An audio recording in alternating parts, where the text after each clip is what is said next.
ఓం నమో భగవతే వాసుదేవాయ.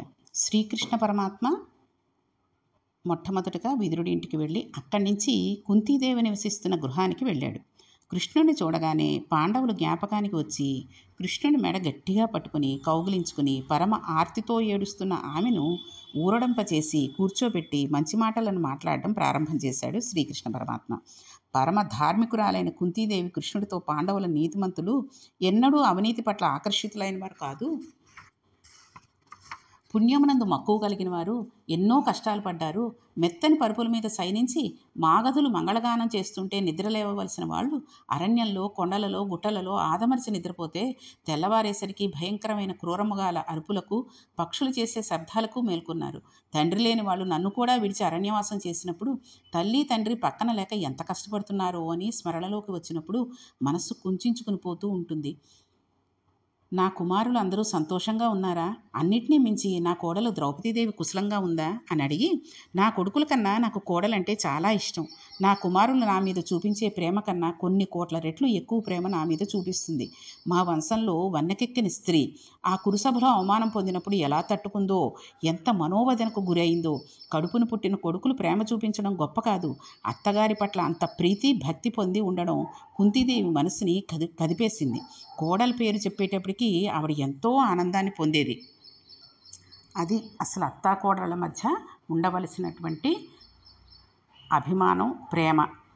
అంత ప్రీతి కలిగి ఉండాలండి. అంతేగాని కోడలు వచ్చింది ఏం తెచ్చింది నాకు, మళ్ళీ నా కొడుకుని నన్ను విడదీసేస్తుందేమో అని లేనిపోని ఆలోచనలు పెట్టుకుని మొదటి నుంచే కోడల్ని కంట్రోల్లో పెట్టేసుకోవాలని ఎవరో పనికి మాలిన వాళ్ళు చెప్పినటువంటి మాటలను వినేసి కోడలిని అనేక రకాలుగా బాధలు పెట్టేసి ఉండేటటువంటి అత్తగారులు చాలా నికృష్టమైన వాళ్ళనే చెప్పచ్చు.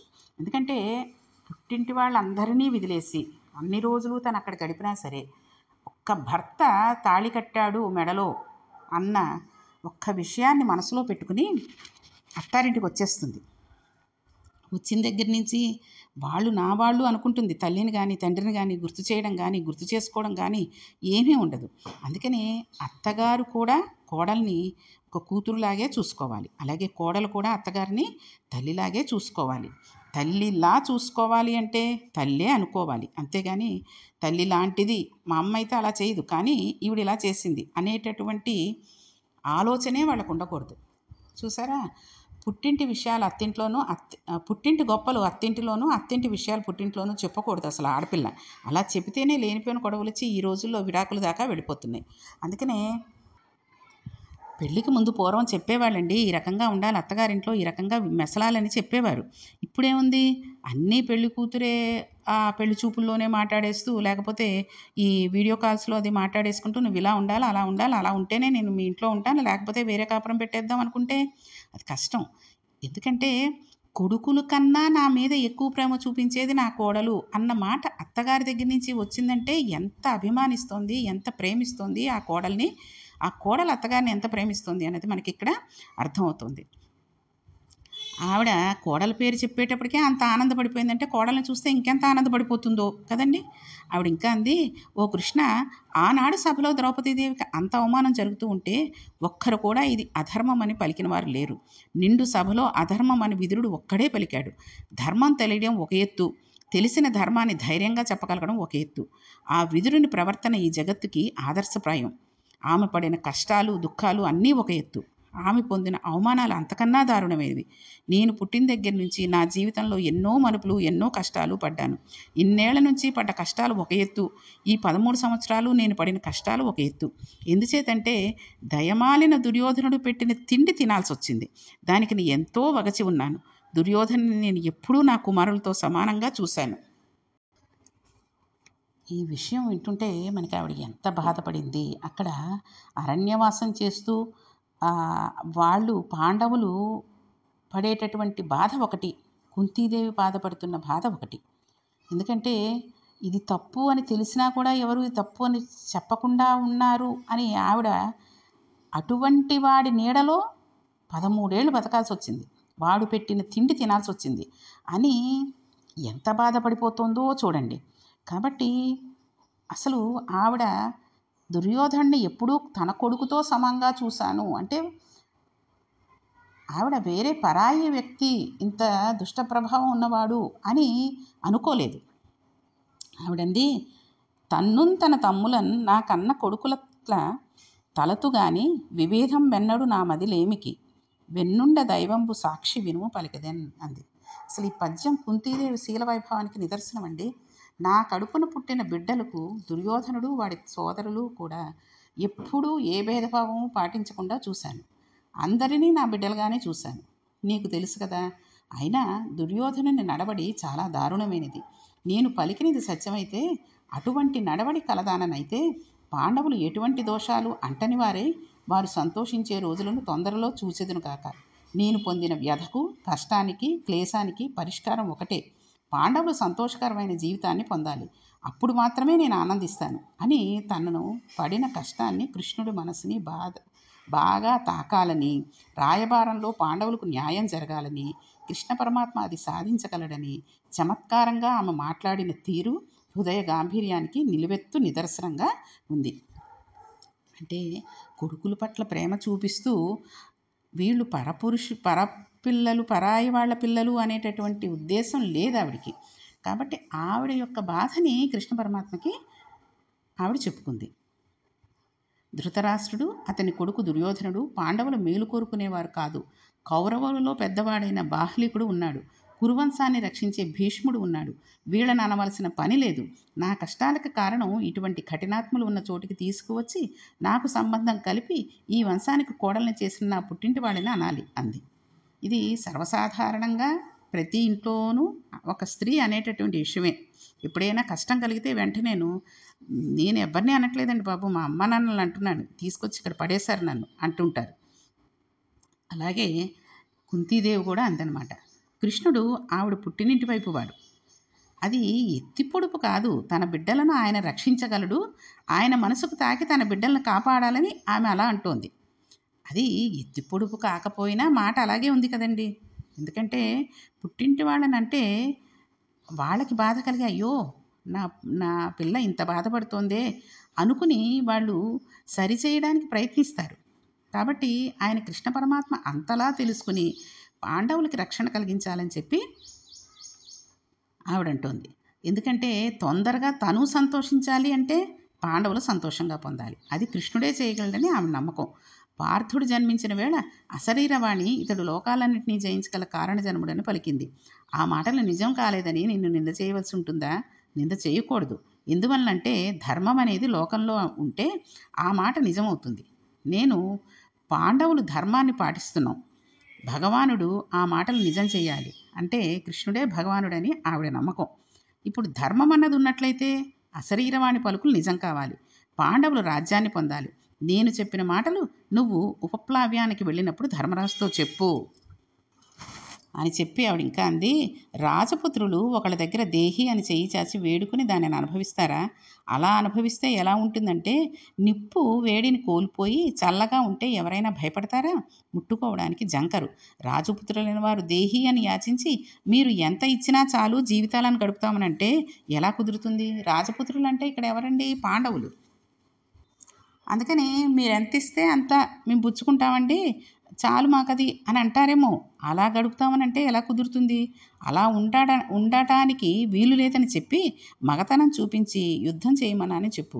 ఒక క్షత్రియ కన్య వివాహం చేసుకుని కొడుకులని కన్నప్పుడు ఆమె సరి అయిన సమయం వచ్చినప్పుడు వీళ్ళు అద్భుతమైన ప్రతాపాన్ని ప్రదర్శిస్తారని అనుకుంటుంది. కొడుకులు పుట్టారనగానే ఒకనాడు ప్రతాప ప్రదర్శనకు యోగ్యమైన సంతానాన్ని పొందానని తల్లి సంతోషిస్తుంది. అటువంటి ప్రతాప ప్రదర్శనం చేయవలసిన సమయం ఆసన్నమైనదని నేను చెప్పానని భీమార్జునులతో చెప్పు. ఒకవేళ అలా ప్రదర్శించడానికి సంకోచిస్తే మీరు పురుషులని జనులు అనుకోరు. పౌరుష ప్రతాపాలను చూపించవలసిన చోట చూపించడానికి సిద్ధపడమని నేను చెప్పానని చెప్పు కృష్ణ. ఆవిడ ఎంత అందంగా, కోపంగా కాకుండా మృదువుగా చెబుతోందో చూడండి కృష్ణుడికి. అంటే కృష్ణుడు తెలియనివాడు అని కాదు, తన బాధని తెలుసుకుంటాడు అని ఆవిడ ఉద్దేశం. కాబట్టి ఆవిడ ఇంకా అంది, కృష్ణ, నకుల సహదేవులతో బాహుబలంతో, విక్రమంతో, పరాక్రమంతో, క్షాత్రధర్మంతో, అవసరమైనప్పుడు పరాక్రమ ప్రకటనముతో, వీరోచితమైన జీవితంతో బ్రతకాలి తప్ప అణిగి మణిగి బ్రతకడం అనేది రాజపుత్రులకు అనుష్ఠించవలసిన ధర్మం కాదు, దూషించదగిన విషయం. ఆనాటి యుగంలోని రాజధర్మాన్ని ప్రతిపాదిస్తున్నది. వారిని తమ కర్తవ్యం ఏమిటో ద్రౌపదీదేవిని అడిగి తెలుసుకోమని చెప్పు, ఆవిడ బాగా చెబుతుంది అంటూ కౌరవులు చేసిన అన్ని అవమానాలను తీర్చుకోవలసిన సమయం ఆసన్నమైనప్పుడు తీర్చుకోవాలి కదా. అందుకే కృష్ణ, పాండవులు నువ్వు ఎలా చెబితే అలా చేస్తారు.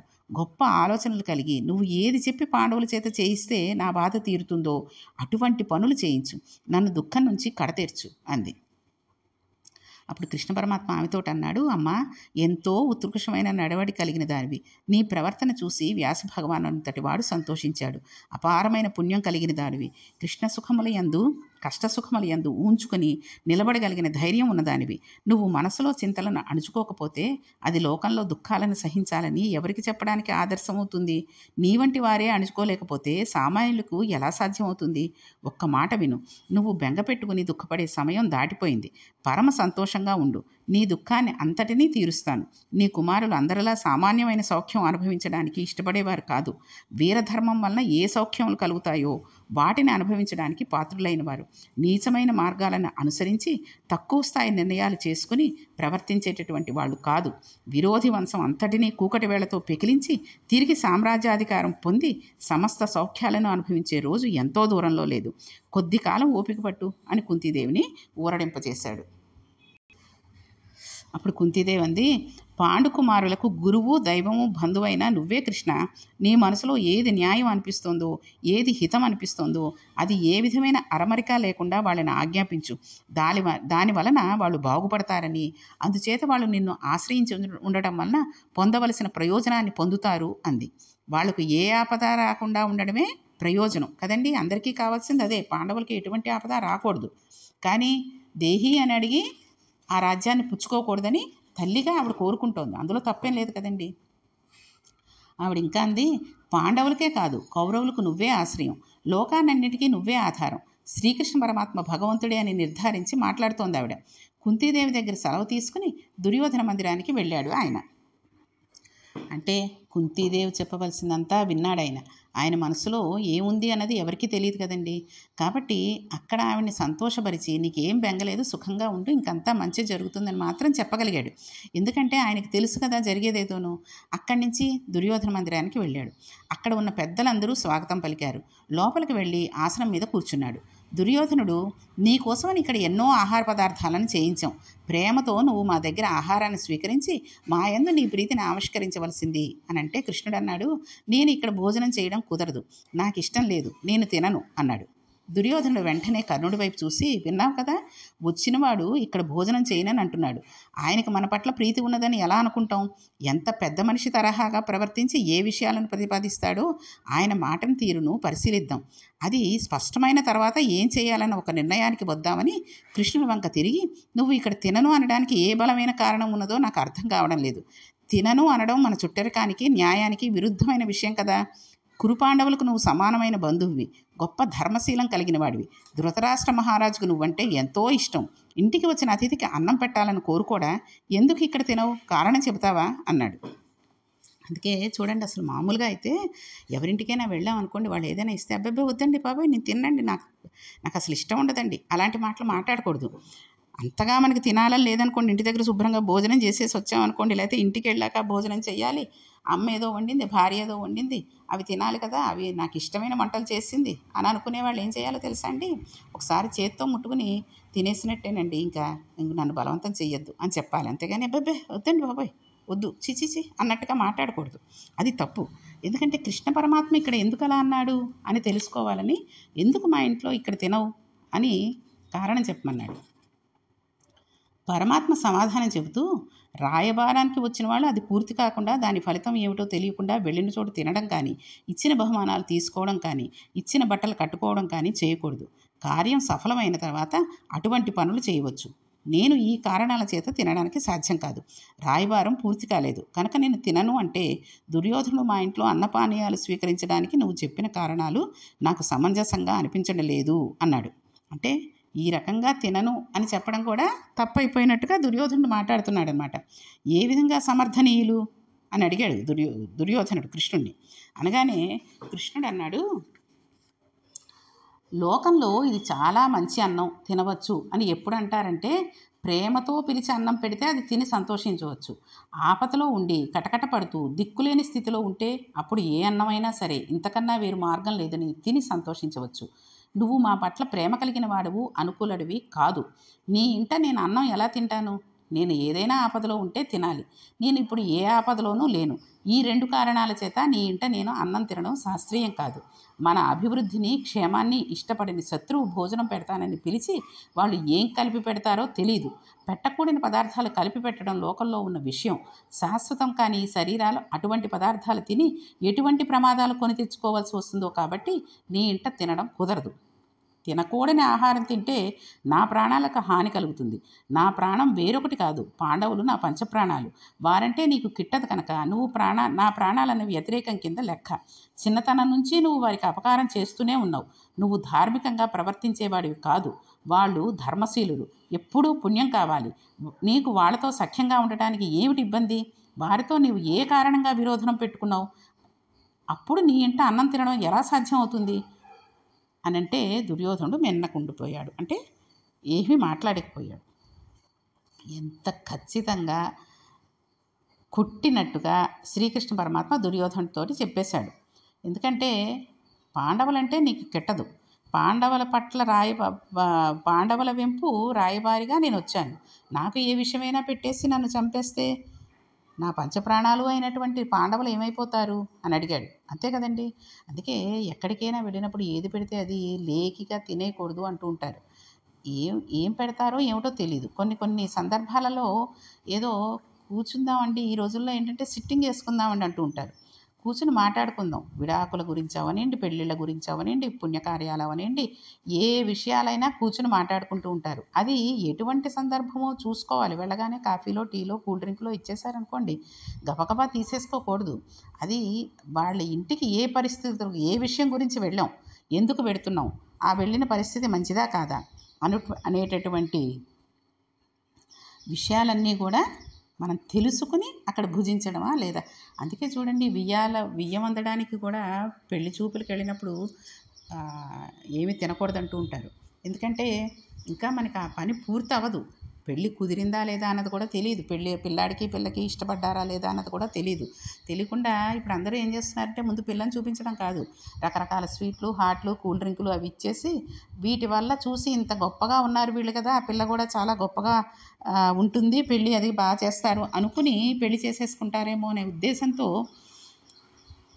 వాళ్ళు పెట్టేస్తూ ఉంటారు. కాబట్టి ఎంతలో ఉండాలి అంతలోనే. వెళ్ళగానే వాళ్ళు ఏదో పెట్టారు మనం ఆవుగా తినేయకూడదు. కాబట్టి ఇప్పుడు నీ ఇంట అన్నం తినడం ఎలా సాధ్యం అవుతుంది అని కృష్ణుడు మాట్లాడేసరికి దుర్యోధనుడు ఇంకేమీ మాట్లాడలేక ఆగిపోయాడు. అప్పుడు శ్రీకృష్ణ పరమాత్మ అన్నాడు, రేపు రాయబారానికి వస్తానని చెప్పి వాళ్ళ దగ్గర సెలవు తీసుకుని బయలుదేరి వెళ్ళిపోతూ ఉంటే భీష్ముడు, బాహ్లికుడు, ద్రోణాచార్యుడు మొదలైన వాళ్ళు నీ కోసం అనేకమైన కానుకలు సిద్ధం చేసుకుని ఉన్నాం, మా ఇంటికి రావాల్సిందని కోరితే మీ అందరి ఇళ్లకు వచ్చి మీ పూజలు స్వీకరించి మీరిచ్చిన కానుకలు పుచ్చుకున్నట్లే అని మంచి మాటలు చెప్పి అక్కడి నుంచి విదురుడి ఇంటికి వెళ్ళాడు.